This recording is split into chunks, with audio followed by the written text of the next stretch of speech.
hii tutaenda kuongea mawili matatu na hao wamama, nini kadhia ambao wanaipata kwenye upimaji wa kliniki. Je, wanapima kwa muda mwafaka? Nini ambacho wanahitaji huduma ya afya iboreshe katika kuwapatia huduma zao katika hiki kituo. Kuna kero nyingi ambazo wanazo hapa wamama, lakini tukiangalia hata mazingira sio rafiki sana. Kwa hiyo serikali tukiwa kama chombo cha habari, mjaribu kutuangalia katika jicho la pili. Hiki kile ambacho tutakifikisha katika meza ya mazungumzo ya Uwingira TV. Karibu sana mtazamaji popote pale ambapo unatazama. Mazingira haya unayoyaona, hili ni banda ambalo linatumika na wafanyabiashara wa pombe, lakini pia wamama wanapimia humu kliniki. Kwa hiyo Stella Manyanya, mbunge wetu na pia rais wetu wa Jamhuri ya Muungano wa Tanzania, popote pale unapotutazama kupitia Uwingira TV. Na wewe mtazamaji, kwanza kabisa ni bwana, usiendelee kutazama runinga yoyote na TV yoyote kupitia social network. Tazama Uwingira TV, hapo chini utaona kengele ya subscribe, alafu utabonyeza hapo, itajitokeza alama ya kengele, pia utaibonyeza. Basi hapo utatazama kila siku na matukio ambayo yanajiri katika kijiji hiki cha Puhulu na kitongoji cha Uwingira. Basi mtazamaji, tupo hapa Mwanachengo kwa leo. Tumefika hapa kupitia Uwingira TV. Wamama kama unavyowaona, na hapa tutazungumza na baadhi ya wamama na utasikia kile ambacho au kero ambayo wanaipata, lakini pia tuna mhudumu wa afya ambaye anatuhudumia jamii ambayo inatuzunguka katika eneo hili la Mwanachengo. Nikukaribishe sana ewe mtazamaji ambaye unaenda kututazama. Karibu sana. Wewe ambaye unatutazama kupitia Uwingira TV. Mwanamama, karibu sana, tukukaribishe. Hapa mnapima kliniki, lakini pia mnaleta huduma, mnapewa huduma na mtoa huduma wa kliniki. Je, ni lini ambapo tarehe yenu mmepangiwa maalumu, na huenda labda kuna kadhia yote ambayo mnapata kwenye upimaji wa kliniki? Labda hiyo tarehe 12 ndio kila mwezi naenda, au kuna utofauti wa tarehe? Shida inakuwa ni nini, kwa mpimaji au ni nyie wenyewe? Ni mpimaji. Naam, wewe ambaye unatazama, tunatumaini kabisa kwamba umesikia kile ambacho ameeleza moja kati ya wazazi wa watoto ambao wanapima eneo hili, lakini pia kadhia ambayo anaipata. Natumaini baada ya hapo tutakuja kuzungumza na mama mwingine, lakini kupa ufafanuzi. Hapa palikuwa ni kama tawi, hapa kuwepo na kitongoji, kilikuwa kinaitwa kitongoji cha Livingstone, lakini baada ya uchaguzi wa serikali za mitaa uliopita, hapa tukasimika mwenyekiti akapatikanika na anaitwa Alex Xavier Sangana. Pia hapa yupo ambaye tutazungumza naye, ambaye ni mhudumu wa afya kwa hapo baadaye, lakini mwenyekiti tutamfuata naye kwa muda wake, tutaweza kuzungumza naye ni kwa nini kadhia hizo wanakutana nazo. Wamama wanalalamika kuhusiana na mabadiliko ya tarehe, kwamba kuna muda mwingine inakuwa ni tarehe 12, lakini muda mwingine wanakuja kupima muda mwingine tofauti, muda unakuwa umeshaenda. Wanakutana kadhia hizo wanapoenda hospitalini kupata huduma pale mtoto anapoumwa, kwa sababu kuna maswali mengi wanaulizwa. Naam, hapa nimekutana na mama mbalimbali. Karibu sana mwanamama. Tumeona hapa katika kituo chenu kuna kadhia mbalimbali ambazo mwanamama mwenzako amejaribu kwanza kujieleza kwamba kuna mabadiliko ya tarehe. Labda wewe kwa mtazamo wako, kuna kipi kingine ambacho unahitaji kiongezeke katika eneo lako?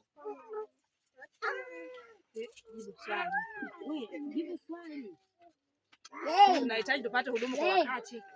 Jibu hivyo. Huduma kwa wakati. Sio huduma kwa wakati. Kipi?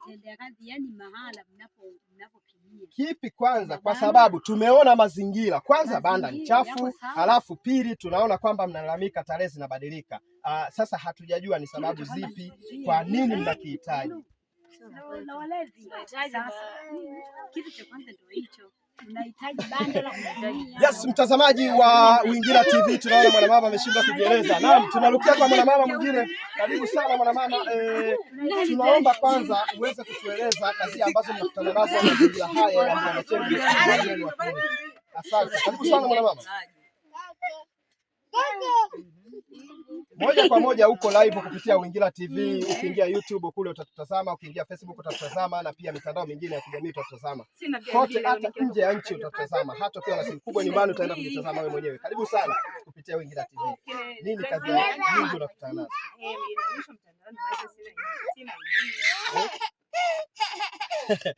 Mwanamama naona hapa imekuwa ni changamoto kwenye kujieleza, lakini pia naona nimtafute mwanamama wa mwisho. Akishindwa kujieleza, pia nitarudi kwa mimi mwenyewe kuweza kuelekeza kile ambacho kitakuwa kinaendelea.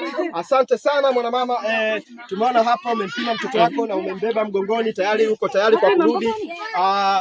Mwanamama, karibu sana. Tumeona ni changamoto kadhaa ambazo mnakutana nazo kwenye kituo chenu, haswa changamoto hizo kwenye swala la upimaji na mabadiliko ya tarehe, hata mazingira sio rafiki sana kwenye upimaji wa kliniki.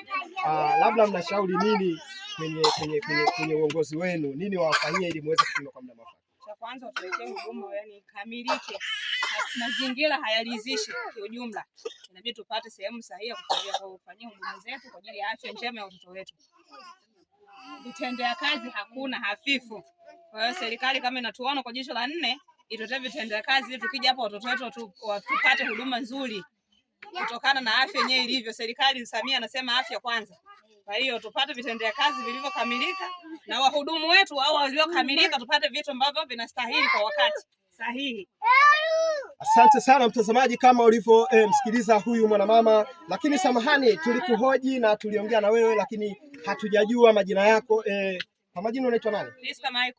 Asante sana. Naam, mtazamaji wa Uwingira TV kutoka hili eneo la Mburanachengo, lakini moja kwa moja hapa tuna mhudumu wa afya ambaye anahudumia kanda hii na kijiji hiki kiujumla cha Puhuru, ambaye huyu pia maana yake amepewa dhamana na serikali kuja kuhudumia eneo hili. Asante sana. Naomba tuongee na mhudumu wa afya, ni kazi gani ambayo anakutana katika changamoto ambazo anapitia kwenye uendeshaji wa majukumu yake. Asante mwanamama, habari ya asubuhi. Kwa majina unaitwa nani? Mimi naitwa Veronica Paulo Kapungu. Asante sana. Anaitwa Veronica Kapungu. Naam. Asante sana. Tunaona wewe ndo mhudumu wa afya ambaye umeshikilia kanda hii na tayari unahudumia jamii ambayo inakuzunguka haswa kwenye kadhi ya watoto, upimaji wa kliniki. Tumeona huku hata vituo vya afya pamoja na zahanati zina umbali wa kilomita mbali sana kuweza kupata huduma za kliniki. Lakini mmejitoa na mmedhaminiwa na serikali kuweza kutoa vituo vya kupimia watoto. Lakini wananchi wako na hao unaowahudumia, jamii ambayo unaihudumia inalalamika kwamba kuna mabadiliko ya tarehe ambazo hazieleweki. Je, unaonaje, ni kazi gani ambayo inapelekea mpaka kunakuwa na mabadiliko ya tarehe? Unakuwa na mabadiliko ya tarehe kutokana na kuna muda mwingine tarehe zinajichanganya. Tarehe zile tunazoweka utakuta zimeingiliana. Kwa hiyo tunabadilisha, tunaweka tarehe nyingine. Tunaenda kutoa huduma. Na kitu cha kwanza, kwa mfano hapa mahala tulipo, kitu cha kwanza pana changamoto. Hapa hapakuwa na kitongoji, lakini kwa sasa tunashukuru kitongoji kimepatikanika na uongozi upo. Tunachoomba vitendea kazi, moja, vifaa ambavyo vinavyodumu kwa kupimia kwa kucheki afya za watoto. Pili, na sehemu husika ya jinsi ya kujihifadhi hao wamama na familia. Tatu, tutahitaji na huduma ya lishe ipatikanike katika kituo hiki kipya ambacho kimeanzishwa sasa. Changamoto zetu na vitendea kazi vingine, wahudumu hatuko kwenye usafiri. Tungeomba na usafiri ili tuweze kuhudumia jamii vizuri. Kwenye kijiji cha Puhuru ambacho nyie ndio wahudumu wa afya, labda katika upimaji wa kliniki, je, kuna vitongoji vingapi ambavyo mnazungukia katika kijiji cha Puhuru? Katika kijiji cha Puhuru kuna vitongoji 4 ambavyo tunazungukia. Vinavyopata huduma ambavyo ni kuna Yungu, kuna Livingstone, kuna Kuyu, kuna Uwingira. Naam. Kwa maana hiyo unatueleza kwamba kama ulivyosema kwamba hapa hakikuwepo kitongoji, na kama tulivyowafafanulia wananchi mara kwanza na watazamaji wetu wa Uwingira TV kwamba hakukuwa na kitongoji, ina maana hiki kituo hakikuwa kwenye ule mpango, kilikuwa kinahesabika kama Uwingira. Kilikuwa kinahesabika kama Uwingira. Hiki sasa hivi kimekuwa kama tawi la kutokea Uwingira husika.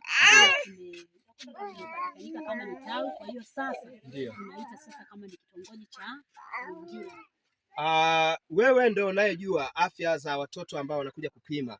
Je, hao wamama na wasii nini? Aidha kuna madhaifu umeona kwenye familia zao ambazo unazipima kliniki, kuna mabadiliko ya kilo, ya kushuka au ya kupanda zaidi? Maana kuna mwanaafya mmoja aliwahi kunielekeza kwamba ikizidi sana kukimbia muda wote napo kuna madhara. Sijui unatuelekezaje hapo ili hata kila mmoja anayetutazama aweze kufahamu kupitia wewe? Ndio, ili lipo. Kuna kilo mtoto anapozaliwa, mtoto anayezaliwa anazaliwa na kilo 2 mpaka 3. Ndio. Na toka hapo mtoto anapoingia kwenye hatua za kuondoka kwenye uchanga na kuingia kwenye, yani kuchukua sasa hatua za kuanza kutambaa, mtoto kushuka kilo na kuna mtoto kuongezeka kilo 1. Wakati mwingine mtoto anashuka kilo kutokana na wakati mwingine kuna mtoto kushuka kilo kutokana na lishe zinakuwa duni. Kwa hiyo tunatoa elimu ili watoto waweze kupata afya njema au kuongezeka kilo zao. Asante sana, tunakushukuru kwa kutupa ufafanuzi kupitia Uwingira TV. Nawe mtazamaji, popote pale ulipo, kukiwa na tukio na jambo lolote, hata kama una tangazo la kibiashara, basi tangaza nasi.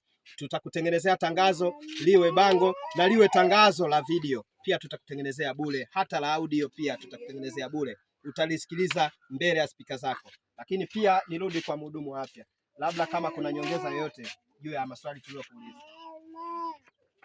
Zaidi sana tunazidi kusisitiza kama mama yetu mbunge wetu Stella Manyanya anaposikia changamoto kama hizi, tunaomba au anaangalia jicho la 4 kutuangalia pande za Ziwa Nyasa kwa vipande ambavyo tunavyokutana navyo na mazingira tunayokutana nayo, au kwenye vitongoji na vijiji kwa yale ambayo na sisi yanatokea au kero zetu, tunaomba azibebe pale anapozisikia au anazitendea kazi. Hasa kwetu sisi wahudumu tumeachwa nyuma, ndio maana hata utendaji wa kazi unakuwa mgumu, kwa sababu tunapoingia kwenye masika muda wa mvua tunashindwa kutoka majumbani na kwenda kutoa huduma.